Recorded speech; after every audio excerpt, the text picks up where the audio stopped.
근육의 양만 적어져도 사망률이 높아집니다. 그런데 요즘에는 근육의 질, 근력이 떨어져도 사망률이 2배 이상 올라간다. 왜 나 근육이 잘 안 생기지? 또는 근육이 더 빠지는 것 같아. 그럼 보통 어떻게 하시죠? 대부분 운동하세요? 여쭤보면 운동은 다 하세요. 다만 걷기 운동하세요. 보통 30분에서 1시간 하시다가 운동량을 더 늘립니다. 즉 걷기 시간을 더 늘려버립니다. 걷기는 운동이 아닙니다. 자극되는 근육이 거의 없어요. 그럼 구체적으로 어떻게 하느냐? 우리가 가장 쉽게 할 수 있는 방법은 안녕하십니까. 저는 작년까지 서울 아산병원 노년내과에서 진료하고 있다가 현재는 추내과의원에서 일하고 있는 장일영이라고 합니다. 근감소증은 노인의 병은 아닙니다. 우리가 근육이 빠지는 것이 예전까지만 해도 나이가 들어서 생기는 어떤 당연한 또는 자연스러운 현상으로 생각했습니다. 최근에는 운동량이 현저히 적거나 활동량이 떨어지는 분들, 이런 분들에 있어서는 근감소증이 40대, 50대에서도 충분히 일어날 수 있고 근육이 아주 많이 약해지고 또 줄어들면 이 근감소증이 진단이 된다고 보시면 되겠습니다. 이미 그때는 기력이 없고 걷는 속도가 느려지고 그리고 자주 넘어지려고 하고 그다음 당연히 체력이 떨어지고 앉았다 일어날 때 자주 어지러워 하십니다. 이런 부분들은 다 이렇게 예상하실 수 있는 부분인데요. 예를 들어 내가 다른 친구들, 또래들보다 유난히 체력이 적다. 특히 오후에 한 4시, 5시, 6시만 되면 나는 피곤해서 더 이상 어떤 자기 개발이라든지 또는 여가 활동을 즐기기가 어렵다 할 정도로 체력이 많이 줄어들었다고 생각하는 분들, 그리고 나는 예전에 비해서 또는 예전부터 조금만 많이 먹어도 금방 소화불량이 오거나 체기가 생기고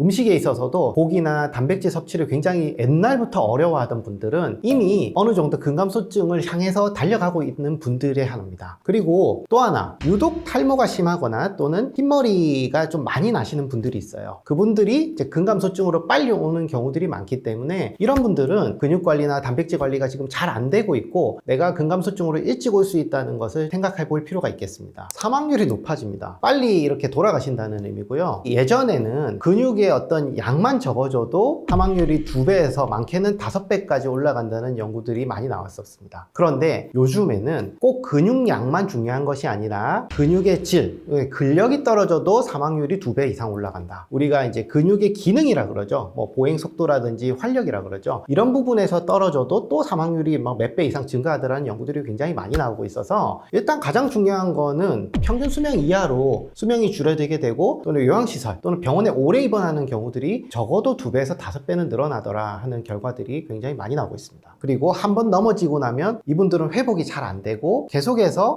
기능 저하나 거동장애를 체험하신다든지 암이든 어떤 병에 걸려서 병원에 입원하고 나서 치료를 받고 나서 회복을 해야 되는데 회복이 굉장히 지연이 돼요. 잘 안 돼요. 상처가 잘 낫지 않고 병원에서 치료 기간이 길어지면서 합병증도 굉장히 잘 생깁니다. 그런 경우라든지 어떤 근육량이 떨어지게 됨으로써 기본적으로 대사 기능도 떨어집니다. 근육은 꼭 팔다리만 움직이는데 필요한 장기가 아니고요. 많은 호르몬과 내분비 기능을 또 가지고 있어요. 그러다 보니 당뇨라든지 각종 내분비 질환에 대한 위험성이 올라가게 됩니다. 당뇨의 혈당 수치가 굉장히 변동성이 심하고 쉽게 당이 올라가게 되는 겁니다. 외에도 우리가 호흡 근육이라 그러죠. 근육이라는 것이 꼭 팔다리에만 있는 것이 아니라 숨쉬는 근육에도 꽤 넓은 범위로 분포하고 있고 호흡 근육은 하루 종일 운동을 하지 않습니까? 이 친구가 이제 필요한 어떤 에너지가 있고 또 해야 되는 일이 있는데 호흡 근육도 약해지니 예전보다 같은 운동을 해도 숨이 일찍 차요. 숨이 빨리 차게 되고 동년배 또래 친구분들보다도 확실히 체력이 떨어짐을 느끼게 됩니다. 그러면서 뜻밖의 당뇨 또는 뜻밖의 근감소증, 조기 치매 이런 이야기들이 나오게 되는 것입니다.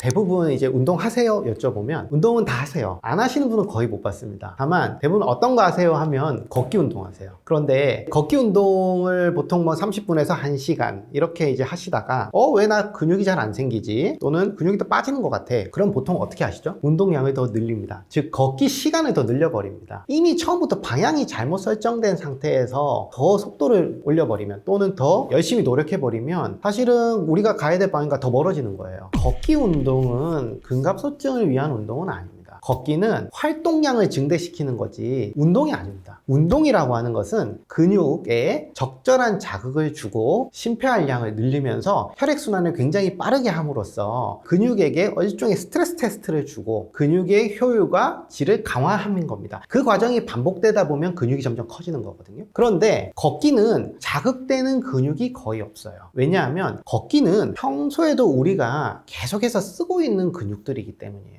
그 쓰고 있는 근육을 걷기를 더 한다고 해서 그 자극이 더 강도가 높아지거나 안 쓰는 근육을 쓰게 되냐? 그렇지 않다는 거죠. 그래서 우리가 나이가 들수록 운동이라 하면 평소에 내가 쓰지 않는 근육에 대해서 그 강도를 일상생활이 아닌 조금 더 높은 강도로 여러 개의 근육을 한 번에 자극할 수 있는 그런 운동이 진짜 근감소증과 노화 예방을 위한 운동이 되는 겁니다. 걷기는 큰 도움이 되지 않습니다. 그럼 구체적으로 어떻게 하느냐? 조금 땀이 나는 힘든 운동을 짧게라도 하시는데 여러 가지 관절을 쓰는 운동을 권장드려요. 예를 들면 우리가 가장 좋게 가장 쉽게 할 수 있는 방법은 공원에 우리 여기 근처에 가면 대부분은 내 체중만을 활용해서 근력 부하 운동을 하게 돼 있습니다. 예를 들어 앉아서 이렇게 엮기처럼 미는 것들 하면 내 엉덩이가 들리죠. 이런 운동이라든지 또는 빙글빙글 돌리는 어깨를 회전하는 이런 운동들이 있죠. 이런 운동들이 보기에는 굉장히 쉽고 별거 아닌 것처럼 보여도 평소에 쓰지 않던 근력에 대한 자극을 하게 되고 동시에 이런 부분들을 조금 반복적으로 하다 보면 결국 근육에 적절한 자극이 들어감으로써 근육에 굉장히 좀 좋은 영향을 미치게 됩니다. 기구 운동들을 꼭 헬스장에 가지 않더라도 우리가 충분히 할 수 있는데 주의할 것은 한 번 하고 그냥 휙 가시면 안 돼요. 10번씩 적어도 3번 정도는 하시되 거기 있는 모든 기구를 다 하실 필요는 없고요. 동작이 큰 운동, 내가 할 수 있는 적어도 기구를 2가지에서 3가지 정도만 먼저 선택을 하시고 그 다음에 각각에 대해서 10회씩 3번 정도만 하면 한 15분 정도면 충분하세요. 그 정도만 하셔도 됩니다. 시간을 무조건 늘린다고 근력 강화 효과 또는 근육에 대한 효과가 좋아지는 것은 한계가 있고요. 오히려 근육이 부족한 분들일수록 한 번에 할 수 있는 운동량은 굉장히 줄어들게 되어 있습니다. 대개는 20분 안에 끝내셔야 됩니다. 그조차도 힘들면 5분만 하셔도 도움이 됩니다.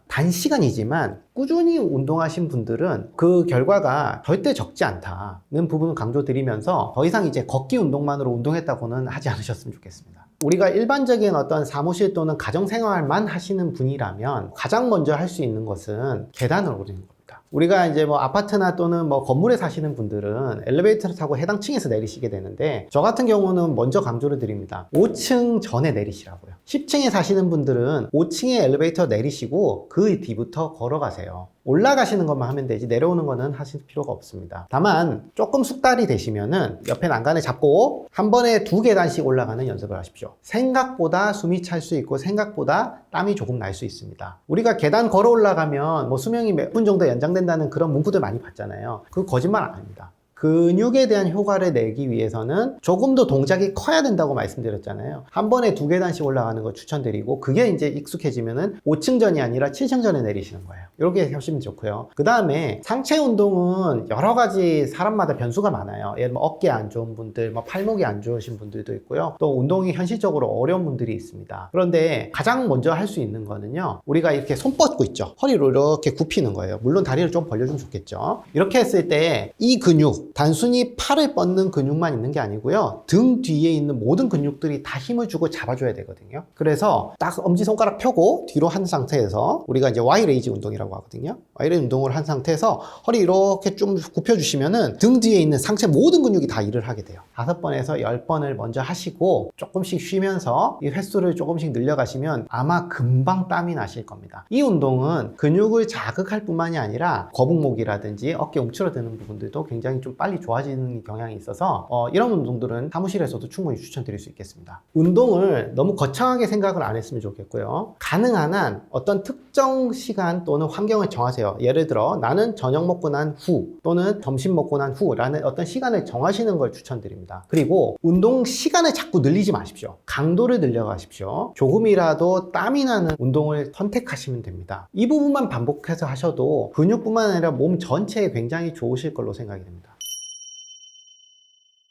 뭐니 뭐니 해도 사실 단백질 섭취예요. 우리가 운동을 열심히 하는데도 근육이 빠지는 분들은 거의 90% 이상이 단백질 결핍이라고 생각하시면 됩니다. 요즘 시대에 탄수화물 결핍은 거의 없거든요. 물론 너무 식사량이 적은 분들은 칼로리가 부족해서, 열량이 부족해서 근육이 안 생깁니다만, 대부분의 경우는 단백질 섭취량이 이런 근육이 필요로 하는 양에 못 미칠 때 생겨요. 특히나 나이가 들어가면 갈수록 단백질의 흡수율이나 필요량이 점점 더 많아지거든요. 근육이 생기기 위해서 필요한 자극도 점점 강해야 근육이 생겨요. 젊었을 때는 조금만 운동해도 금방 근육이 생기고 유지가 되는데, 나이가 들면 훨씬 더 자극이 강하게 들어와야 그 근육이 생기고 또 커질 수 있다는 거거든요. 우리가 이걸 동화저항이라고 합니다. 동화저항은 같은 조건에서 근육이 생기기가 점점 어렵다는 뜻인데, 단백질을 똑같이 먹어도 근육 안으로 잘 못 들어가요. 그래서 많이 먹어야 들어갑니다. 그리고 운동도 똑같이 하면은 근육이 잘 생기지도 않고 유지도 어려워요. 그래서 좀 더 강한 자극이 들어가야 됩니다. 이런 것들이 동화저항이고요. 이런 부분 때문에 단백질 섭취는 기본적으로 젊을 때보다 많이 드셔야 되는데, 여기에 운동까지 더 하시면은 여기에 또 더 드셔야 되는 거예요.